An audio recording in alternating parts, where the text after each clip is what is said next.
देखो, मैं सुबह तो 9 बजे अपने काम पे निकल जाता हूँ। मेरी लड़की 11 सवा 11 बजे ऑफिस चली जाती है, डीएम ऑफिस।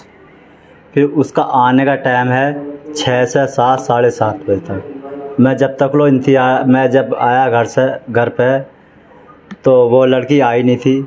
उसकी एक कॉल आई हुई थी, तो वो मैंने कॉल इसकी मम्मी ने देखी, तो वो कॉल में वाइब्रेशन लगा हुआ था। हमने वो उसका ध्यान नहीं करा।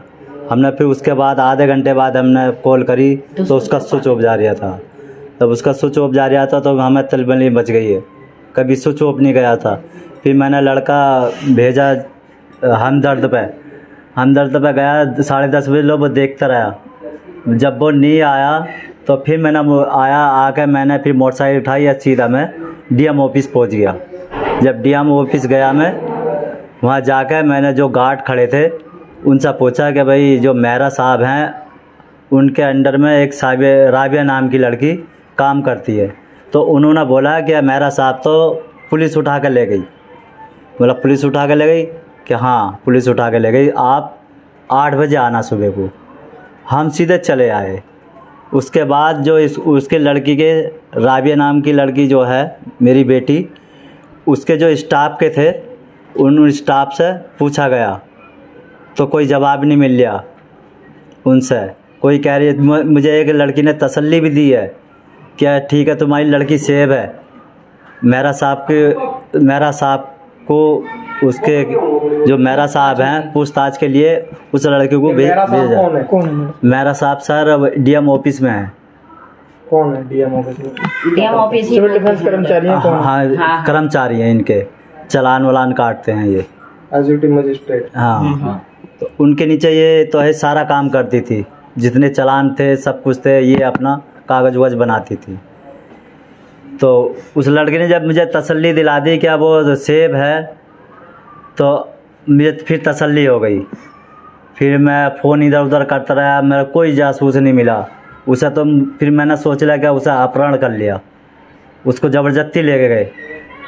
और जब लेके गए तो फिर मैं सुबह मेरी आँख खुली, फिर मैं इधर उधर भागा, सब में ढूंढा नहीं मिली। अचानक मैं जब घर लौटा तो एक डीएम वो SHO और एक दरोगा साहब वो मेरे घर पे आए, वो मुझे रास्ते में मिले।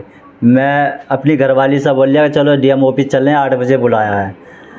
तो उन्होंने मेरी बात सुनी और बात सुनकर बोले कि ऐसा तुम ही हो लड़की के पापा? मैं हाँ। कि ऐसा सूरजकुंड आ जाओ थाने में। मैं बोला जी लड़की से में है? बोले हाँ है। तो हम दोनों मियाँ बीवी गए। जाने के बाद बोले कि तुम्हारी बीवी को कोई बीमारी तो नहीं है? मैं बोला जी इससे तो है, BP हाई हो जाता। बोले ऐसा करो इसे वहाँ बिठाओ अब मेरे पास आ जाओ। तो उन्होंने बोला राबिया का कत्ल कर दिया गया है।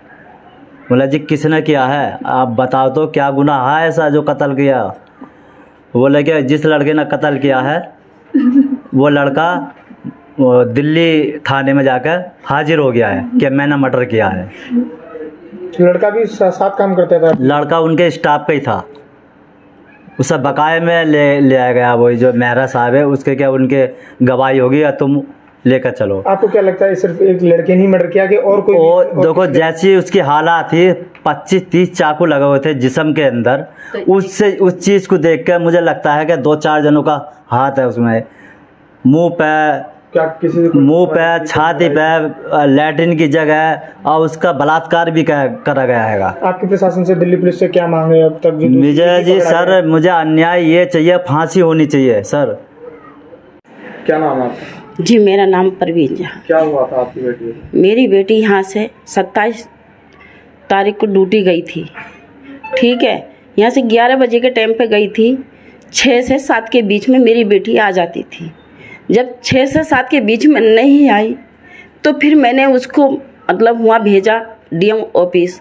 वहाँ से बोले कि ठीक है यहाँ से सब छुट्टी हो चुकी है, आप सुबह 8 बजे आके मिलना। जो उनके स्टाफ के थे, मैं वहाँ पे गई तो वहाँ पे एक लड़की को कॉल की तो उन्होंने कहा कि रिकॉर्डिंग पे तो फ़ोन नहीं है और तुम्हारी लड़की सेफ्टी में है और आप परेशान मत हो, घर चली जाएगी।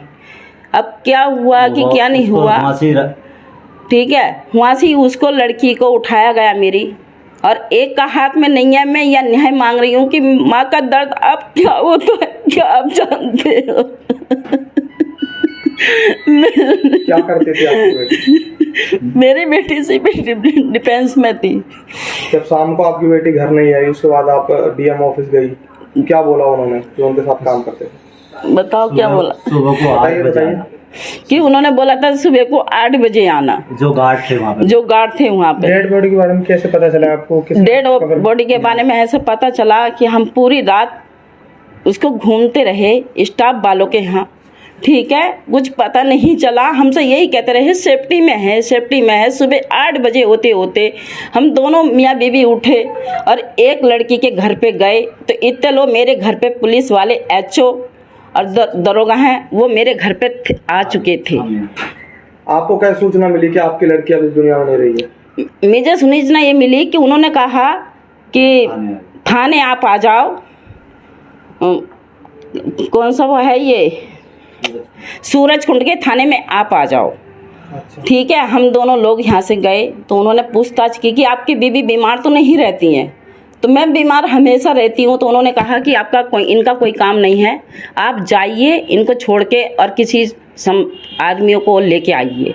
फिर उन्होंने यही कहा कि आपकी बेटी का गला काट दिया गया, 25 से 30 चाकू लगे हुए थे कि मतलब जो देख रिया था उसको जाफ आ जा रही थी कि मतलब कोई भी केड़ी से केड़ी बताओ कि क्या कोई भी मारेगा तो इस तरीके से नहीं मारेगा जो मेरी बेटी को घायल और जख्म किया गया। मिली थी आपको सूरजकुंड थाने से?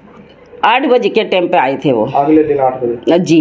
पुलिस ने गिरफ्तार भी किया किसी को इस मामले? पुलिस ने यहाँ कोई हमारे घर पे बस वो 8 बजे आए थे और हमें कुछ पता नहीं है। जब हम यहाँ से थाने गए तो वो लड़का वहाँ पे पता चला कि लड़का आया हुआ है। हम लड़के को जानते नहीं है, हम नाम निशान का हमें तक का नहीं पता है। आप जानते हो माँ बापों का दिल क्या दर्द होता है कि बताओ, मेरा दिल रो रही है कि जवान बच्चा मेरे आगे से गया, मेरा बच्चा तो नहीं मिल सकता। कौन से थाने में कंप्लेंट दर्ज करवाई आपने? हमने सूरज कुंड में ही उन्होंने किए। बताओ कि जब बेटी वहाँ रहती है और वो वहाँ का सुनने वाला है तो उसका मतलब क्या था कि सूरज कुंड के थाने में जाने का? थाने तो और भी थे। अभी तक क्या प्रशासनिक या नहीं आया, किसी ने सुनवाई मेरी नहीं की है। क्या अब आपकी मांग क्या है? मेरी मांग ये है कि मेरी लड़की को जब मिलेगा, ठीक है, मुझे खून का बदला खून चाहिए और उसको फांसी लगनी चाहिए।